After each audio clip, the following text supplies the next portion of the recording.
Hello everyone, and welcome back to another exciting episode of Tim and Tom's Film Nights. I know you all love it when these two old fellows get together and start bickering like they haven't seen each other for a century, which, well, isn't entirely true.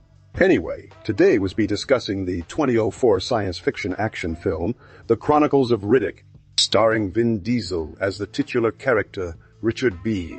Riddick, and a cast of other talented actors and robots. Now, Timothy, before we dive into the depths of this interstellar adventure, care to share your initial thoughts on this cinematic masterpiece? Oh, Thomas, I don't like this science fiction nonsense. It's just a bunch of flashy lights and aliens running around. Give me a good period drama or a well-crafted documentary about the making of tea and biscuits any day, but since we agreed to review this movie, I suppose I should try to find something positive to say. Well, it's better than that Star Wars saga you forced me to watch last week. Oh, Timothy, you wound me with your cruelty. But, seriously, folks, today we're discussing a film that has been hailed as one of the most influential science fiction action franchises of all time. It's not just about aliens and spaceships. It's also about man's journey to find himself and his place in the universe, or something like that. But let's not get too philosophical just yet, shall we? Let's dive into the story itself.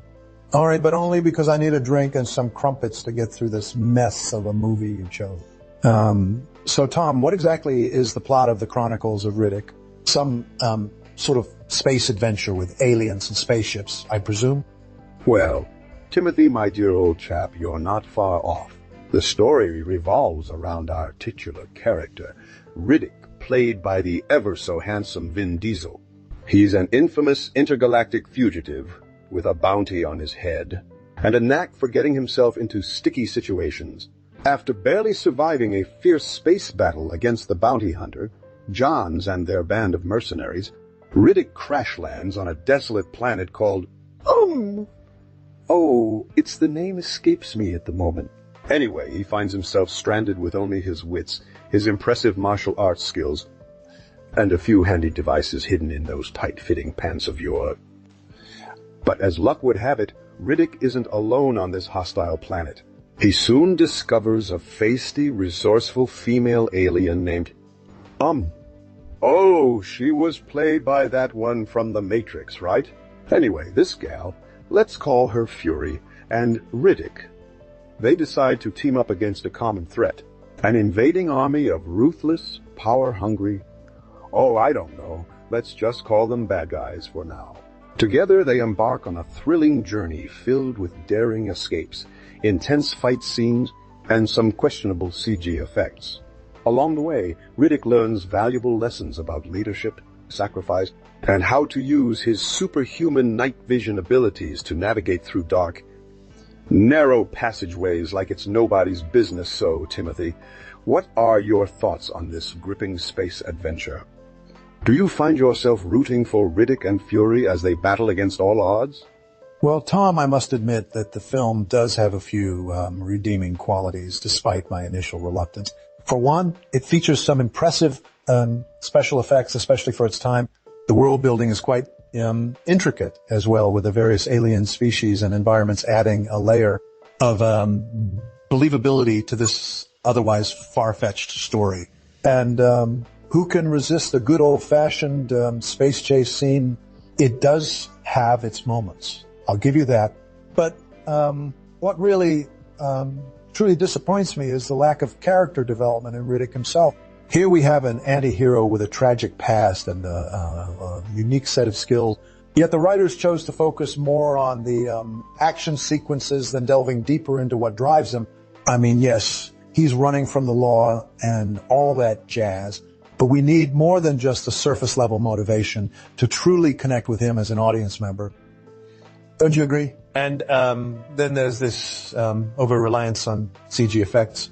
Don't get me wrong. I love me a good alien creature feature. But when every single shot has some sort of digital enhancement, it takes away from the authenticity of the filmmaking process, in my humble opinion, of course. So, Thomas, What do you think? Do these points resonate with your own experience as a longtime fan of science fiction cinema? I must admit, Timothy, you do have a point about the over-reliance on CG effects. While they can be impressive when done right, it's easy for them to become distracting if not handled with care. However, I would argue that in the case of the Chronicles of Riddick, the use of CG actually enhances the film rather than detracts from it. Director David Twohy and his team have crafted a visually stunning world filled with unique alien creatures and breathtaking environments that would have been practically impossible to achieve using practical effects alone. Take, for example, the scene where Riddick first encounters the huge tentacle-like plants on the planet he crash lands on. The way these CG monsters move, react, and even attempt to consume our protagonist is truly terrifying yet captivating. And let's not forget about the iconic fight scene between Riddick and the fearsome flying, fire-breathing beasts known as the creeps in the film's climax. The seamless blend of practical effects and CG work together seamlessly to create a truly memorable moment in science fiction action cinema. Of course, not everything is perfect in the film's technical department. Some viewers have criticized the overuse of green screen technology, resulting in, some noticeable background issues or chroma keying problems. But overall, I think the positives outweigh the negatives when it comes to the visuals and special effects of the Chronicles of Riddick. So, Timothy, what do you think? Do these points about the film's visuals and effects resonate with your own experience as a longtime fan of science fiction cinema? Well, Tom, I must admit that Vin Diesel does bring some charisma to the role of Riddick. He's convincing as a hardened criminal with a tortured past and reluctant heroism. However, I do find his characterization somewhat one-dimensional. There are moments where he's all brooding and angsty, and then suddenly he's cracking wise, sarcastic remarks like a seasoned comedian. It's as if the writers couldn't decide whether they wanted to create a serious anti-hero or an action movie buffoon. And unfortunately, they settled somewhere in between. As for the supporting cast, I found that they were sadly underutilized. Thandiwe Newton's character, Fury, is supposed to be a feisty, resourceful alien, but she often feels like just another damsel in distress waiting for Riddick to rescue her. Karl Urban, as the mercenary leader, Johns, was decent enough, bringing some much-needed intensity to his scenes with Diesel. However, their chemistry doesn't quite spark the way it should have. Now, let's not forget about the iconic antagonist of this series, the Lord Ruler of Am, the planet Am. Oh, I know. It was called Verdun III. Yes, that's it. Anyway, the Lord Ruler is played by a legendary British actor known for his portrayal of, I remember now. He played the role of Gandalf in The Lord of the Rings. Anyway, he brings a sense of menace and unpredictability to the film. Unfortunately, his screen time is rather limited, which is a shame considering his commanding presence. So, Thomas, what are your thoughts on the performances in The Chronicles of Riddick? Do you think the cast members were able to fully bring their characters to life, despite the film's flaws? Well, Timothy, my dear old chap, I must say that while The Chronicles of Riddick may have its share of flaws, it does indeed make a significant cultural contribution to the science fiction action genre. Firstly, it introduced audiences to the universe of Riddick, which has since spawned 2 successful sequels and a spin-off video game franchise. The world building in this series is truly impressive, with detailed alien species, advanced technology, and intricate politics that rival George R.R. Martin's Game of Thrones, Star Wars universe. Secondly, the film's protagonist, Riddick, played by Vin Diesel, has become a cult icon in his own right. His signature growling voice, killer looks, and unparalleled fighting skills have inspired countless cosplayers and fan art pieces. Even the iconic Riddick-tation eye shifting ability, while not entirely scientifically plausible, has added a unique twist to the standard superhero trope of X-ray vision. Thirdly, and perhaps most importantly, The Chronicles of Riddick tackles themes such as identity, purpose, and redemption in a way that resonates with audiences worldwide. The story arc of Riddick, a character who starts out as an anti-hero, but ultimately learns the importance of leadership and sacrifice, has struck a chord with many viewers, including myself. Some anonymous artificial intelligence that analyzed the movie's cultural impact. So, in conclusion, despite its flaws, The Chronicles of Riddick is an action-packed space adventure that delivers on thrills, spills, and some solid character development. Its cultural contribution to the science fiction genre cannot be denied. With a memorable protagonist, an expansive universe, and gripping themes that continue to resonate with audiences today. So, Timothy, do you think I've made any valid points about the film's cultural significance? Well, Thomas, I'll give you that the film does have some redeeming qualities. Vin Diesel's portrayal of Riddick is indeed commendable, despite the character's shortcomings. And while the world building and action sequences may not be groundbreaking, they do provide enough entertainment value to keep the average science fiction fan engaged.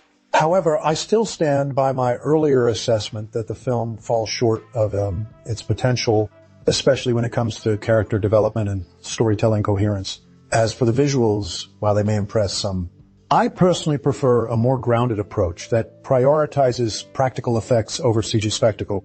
But, hey, let's not dwell on the negatives too much. If you enjoyed The Chronicles of Riddick or are simply a fan of action-packed space adventures, there are plenty of other films and shows in the same vein that might tickle your fancy. And who knows, maybe after watching this movie, you'll feel inspired to cosplay as Vin Diesel's iconic anti-hero Riddick at your next Comic-Con. So, Thomas, what's your final take on The Chronicles of Riddick? Would you recommend it to fellow science fiction enthusiasts looking for a thrilling ride through the galaxies? Well, Timothy, my dear old chap, I must say that while The Chronicles of Riddick certainly has its flaws, it does deliver on some, fronts. It's an action-packed space adventure that keeps you on the edge of your seat throughout its runtime. Vin Diesel's portrayal of Riddick is commendable, and the world building, while not entirely consistent, does provide a rich universe for further exploration. However, I agree with you regarding the lack of character development and coherent storytelling. But, hey, it's a science fiction action movie. We can't expect Shakespearean levels of depth, can we? As for recommending it to fellow science fiction enthusiasts, I would say, if you're in the mood for some mindless, adrenaline-pumping fun that doesn't require too much brainpower, then The Chronicles of Riddick might be up your alley. Just don't go in expecting a masterpiece of cinema or a deep exploration of existential themes. And remember to comment, subscribe, and hit the like button if you enjoyed our discussion. And with that, folks, it's time for us to wrap up this episode of Tim and Tom's Film Nights. Join us next time as we delve into the twisted world of director Quentin Tarantino and his 2003 masterpiece, Kill Bill, Volume 1. Until then, don't forget to share your thoughts on The Chronicles of Riddick with us in the comments section below. See you next time.